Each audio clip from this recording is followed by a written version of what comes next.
Oui, vous avez bien lu le titre de cette vidéo. Stop aux jeux d'horreur. Quand je dis ça, je ne parle pas de tous les jeux d'horreur, mais d'une certaine catégorie, appelée en anglais Mascot Horror. Débuté en 2014 par Five Nights at Freddy's et qui continue encore aujourd'hui. Le mascot horror, c'est prendre quelque chose qui est normalement destiné aux enfants et le rendre terrifiant. Par exemple, des mascottes de restaurants comme celle de Chuck E. Cheese ou des jouets qui deviennent vivants.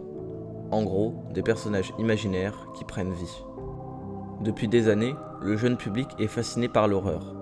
D'abord dans les films avec des antagonistes comme Chucky ou Annabelle qui ne sont à la base que des poupées, et depuis 8 ans maintenant dans les jeux vidéo. En fait, certains jeux vidéo. En effet, des jeux comme Resident Evil par exemple, qui font pourtant partie du domaine de l'horreur, n'ont pas été concernés par ce mouvement. Et cela pour une raison très simple, ils sont trop violents. En effet, ces jeux ne sont pas destinés aux enfants. Ils s'adressent à un public averti, souvent composé d'adolescents ou de jeunes adultes. Mais des jeux comme Poppy Playtime ou Garten of Banban, qui ne contiennent aucune violence, ont des mascottes colorées et sont assez courts pour que des créateurs de contenu puissent faire des vidéos dessus, c'est exactement ce genre de jeu qui attire les enfants. Ils sont faits pour cela. Beaucoup de personnes, moi y compris, se sont plaints en voyant Poppy Playtime sortir. Le jeu était court et les développeurs étaient assez louches. Mais ce n'est pas allé plus loin car le jeu était tout de même bien fait, beau visuellement et avec quelques séquences effrayantes. Toutes ces critiques sont ressorties quand Garten of Banban a vu le jour. Le jeu était mal modélisé et n'avait vraiment rien pour lui. Court, sans histoire, presque ridicule, il n'est pas étonnant que le public se soit indigné. Malgré cela, le jeu a connu un énorme succès grâce aux enfants. Ces derniers, loin de trouver le jeu nul, en étaient visiblement fans. Un autre point à aborder est l'histoire, le lore pour les connaisseurs. Bien souvent, il n'est pas très original, notamment si je prends pour exemple la cassette présente dans Garten of Banban chapitre 2.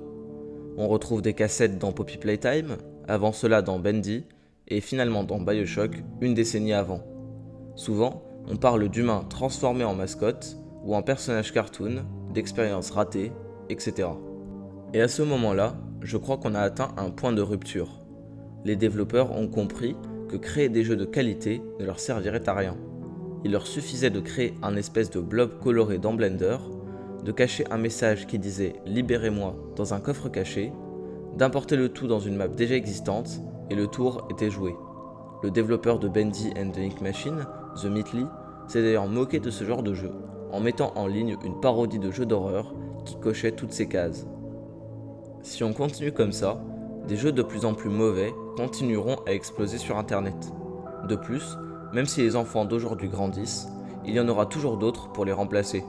Une mine d'or pour les développeurs peu doués et sans scrupules. Mais là, je n'ai évoqué qu'une partie du problème.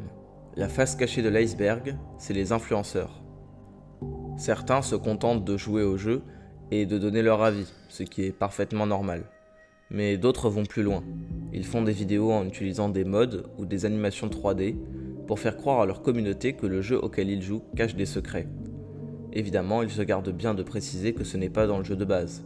Ils profitent de la crédulité des plus jeunes pour faire des vues et donc de l'argent.